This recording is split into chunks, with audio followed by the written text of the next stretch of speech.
রাসূল সাল্লাল্লাহু আলাইহি ওয়াসাল্লামের প্রতি দরুদ পাঠ করে বিশ্বমানবতার মুক্তির দূত আমিন আনতার তাজদারে মদিনা আহমদের মুস্তাফা মুহাম্মদের মুস্তাফা যেই নবী ছিল সাম্বাতের কান্ডারি রহমতের ভান্ডারী, যেই নবীর 24টা ঘন্টা জিকির এবং ফিকির ছিল ইয়া উম্মতি ইয়া উম্মতি।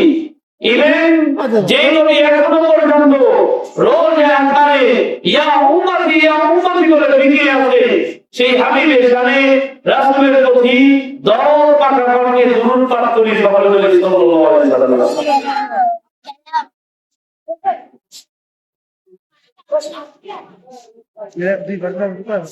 যারা যে সমস্ত মা বোনেরা মহিলা প্যান্ডেলে যা দেখবেন সেখানে তারা উপস্থিত। মা বোনরা কি দিনের প্রতি তাদের আগ্রহ থাকে, দুর্বলতা কি বেশি থাকে। রমজান মাসে যদি পুরুষ রোজাও না রাখে, হাজারো কাজের ব্যস্ততা দেখায়, কিন্তু ঘরের যে মা বোনরা থাকে তাদের কাজ বেশি, সংসারে কাজ করতে হয়, অনেক কাজ করতে তারপর রোজা যায়। ধর্মের প্রতি তাদের টান থাকে বেশি, ভালোবাসা থাকে বেশি, মহব্বত থাকে বেশি।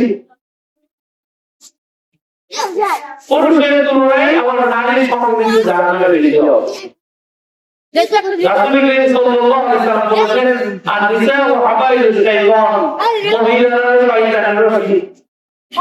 মহিলাদের একটা বেতন দলবল হলো যে কোনো একটা কথা বললে, ইসলামের কথা বললে যাচাই বাছাই করে না, তার প্রতি দুর্বল হয়ে যায়, হয় কি না?